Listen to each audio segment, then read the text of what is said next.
दुनिया भर में जल संकट के खबरों के बीच ये कहा जाने लगा है कि अगला विश्व युद्ध पानी को लेकर होगा।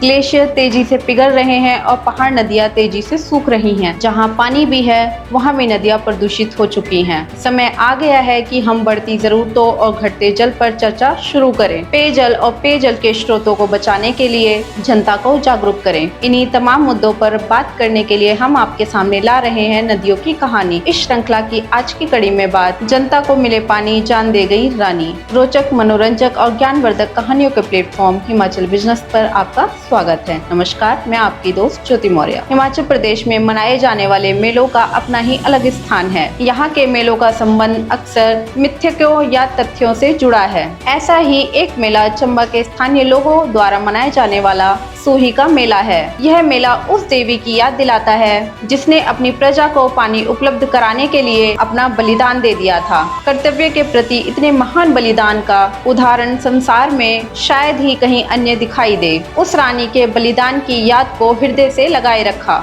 चंबा की प्रजा ने और इसकी परिणति मेले में कर दी, ताकि आने वाली पीढ़ियां इस बात को याद रखें कि उनके पूर्वजों को पानी मुहैया करने के खातिर चंबा की रानी ने प्रजा के प्रति अपने फर्ज के लिए बलिदान दे दिया था। मेले का आरंभ लगभग 1000 वर्ष पूर्व हुआ था, जब राजा साहिल वर्मन द्वारा चंबा नगर की स्थापना की गई थी। इससे पूर्व समस्त चंबा क्षेत्र की राजधानी भरमौर हुआ करती थी। राजा साहिल वर्मन ने अपनी बेटी चंपा के आग्रह पर चंबा को अपनी राजधानी बनाया। इससे पूर्व चंबा में ब्राह्मण समुदाय के कुछ टोले रहा करते थे। चंबा तो बस गया, पर प्रजा की तकलीफें बढ़ गई। मुख्य कठिनाई थी पानी की। लोगों को रावी दरिया से पानी लाना पड़ता था। राजा प्रतिदिन लोगों को मीलों दूर से पानी ढोते देखते और दुखी रहते, पर उस समस्या का हल शीघ्र ही ढूंढ निकाला गया। शहर से कुछ दूरी पर श्रोता नाले से नहर बनाकर चंबा के लोगों को पानी उपलब्ध कराए जाने का प्रावधान जल्द ही क्रियान्वित हो गया,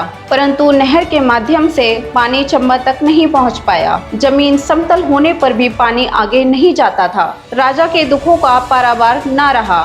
इसी उधेड़-बुन में कि कैसे पानी उपलब्ध हो, कैसे प्रजा को सुख पहुँचे, वह लगा रहता। राजा को स्वप्न में दैवीय आदेश मिला कि राज परिवार से बलि दी जाए तो पानी आ सकता है। इस बात की आम चर्चा हो गई। बात जब रानी के कानों पहुंची तो उसने अपनी प्रजा के लिए अपना बलिदान देना सहर्ष स्वीकार कर लिया। लोगों की रानी के प्रति श्रद्धा के सबूत यह गाना है जो आज भी प्रचलित है। ठंडा पानी किया करी पीना हो, तेरे नोड़ा हेरी हेरी जीना हो। बलिदान को जाते समय रानी ने लाल वस्त्र पहने थे। लाल रंग को स्थानीय बोली में सूहा भी कहा जाता है। इस कारण रानी सुनैना का नाम सूही पड़ गया, पर कुछ लोग सूही सुनैना का बिगड़ा रूप मानते हैं। रानी के बलिदान के बाद राजा बहुत परेशान रहने लगा। रानी की याद उसे पागल किए रहती। एक रात राजा को सपने में रानी दिखाई दी। उसने राजा को दुखी न होने की बात कही और सांत्वना देते हुए कहा कि वह प्रति वर्ष चैत्र माह में उसके नाम एक मेले का आयोजन करे, जिसमें गद्दी जाति की औरतों को अच्छा अच्छा खाना खिलाएं।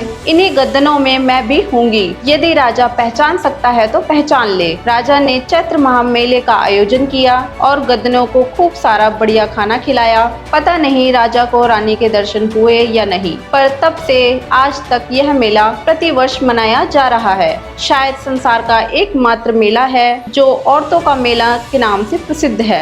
समय के साथ इसके मनाए जाने के ढंग में भारी परिवर्तन हुए हैं। आजादी से पहले प्रति वर्ष प्रथम चैत्र से इस मेले का आरंभ होता था। प्रथम चैत्र से 14 चैत्र तक फुलात्रे री गुरई मनाई जाती है। इन दिनों शहना और बाईदार सपी टाले से पक्का टाला तक शहनाई व ढोल बजाते जाते थे। इन्हीं 14 दिनों तक धड़ोक मोहल्ला की औरतें चंबा शहर के शीर्ष में स्थित भगवती चामुंडा के मंदिर से फूल चुनती हुई गुरई डालती सपड़ी मोहल्ला तक आती। 15 चैत्र से माता सूही के मंदिर में गुरैयों का आयोजन आरंभ होता है। सूही का यह मंदिर उस जगह स्थित है जहां रानी सुनैना को बलिदान जाते समय पांव में ठोकर लगी थी और अंगूठे से खून बहने लगा था। जिस पत्थर से ठोकर लगी थी वह आज भी माँ सूही के रूप में पूज्य है। 15 चैत्र से 20 चैत्र तक सफाई करने वाली औरतें सूही माँ के मंदिर की निचली सीढ़ी की सफाई भी करती थी और गुरई भी डालते हुए नीचे मड़ तक जाती। इसके पश्चात गुरेई डालने की बारी आती थी कन्याओं की। 21 चैत्र से 25 चैत्र तक पहले इन्हीं दिनों औरतों की गुरेही हुआ करती थी। लड़कियां भाइयों नूरपुरेदा शहर बागे अम्बी पक्की हो, यह इसी तरह की अन्य कई गुरैयां गाया करती थी। मेले के अंतिम दिन 26 चैत्र से 30 चैत्र तक राजेरी सुकरात के नाम से जाने जाते हैं। इन दिनों बाहर की संभ्रांत औरतें तथा राजकुमारियां सूही के मढ़ में आती हैं। महीने का अंतिम दिन सुकरात के रूप में मनाया जाता था और यही मेले का मुख्य आकर्षण हुआ करता था। राजा तथा राजघराने के अन्य लोग और शहर के गणमान्य लोग इस दिन सूही माता के मंदिर से पूजा के बाद मां की मूर्ति के साथ सुकरात कुड़ियों चिड़िया, सुकरात लक्ष्मी नरेणा हो, ठंडा पानी किया करी पीना हो, तेरे नैना हेरी हेरी जीना हो गाते हुए राजमहल की जनानी रिपोली तक आते हैं। यहाँ माँ की मूर्ति वापस लाकर रख दी जाती है। मेले के अंतिम दिनों में गद्दी महिलाओं को भोजन कराने का विशेष प्रबंध किया जाता। बदलते परिवेश में मात्र एक सप्ताह तक सूही मेले का आयोजन हो रहा है। कन्याएं गुरेई डालने में अपनी बेइज्जती समझने लगी हैं। संभ्रांत महिलाएं इस मेले में हिस्सा लेना अपने शान के विरुद्ध मानती हैं। राजघराने का कोई सदस्य देखने को नहीं मिलता। जो सीढ़ियां 18वीं सदी के अंत में चंबा के राजा जीत सिंह की रानी शारदा ने अपनी पूर्वज पूज्य देवी सूही की याद में बनवाई थी, वह आज जर्जर अवस्था में देखी जा सकती है।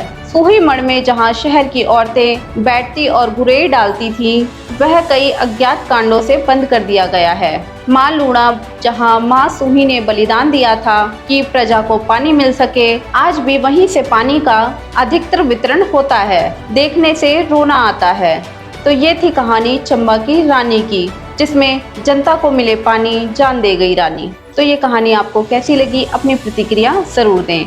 अगर आप इस वीडियो को YouTube पर देख रहे हैं तो चैनल को सब्सक्राइब करें। आप हमें Instagram और Twitter पे भी फॉलो कर सकते हैं। ऐसी ही रोचक, मनोरंजक और ज्ञानवर्धक कहानियों को जानने के लिए जुड़े रहें हिमाचल बिजनेस के साथ। धन्यवाद।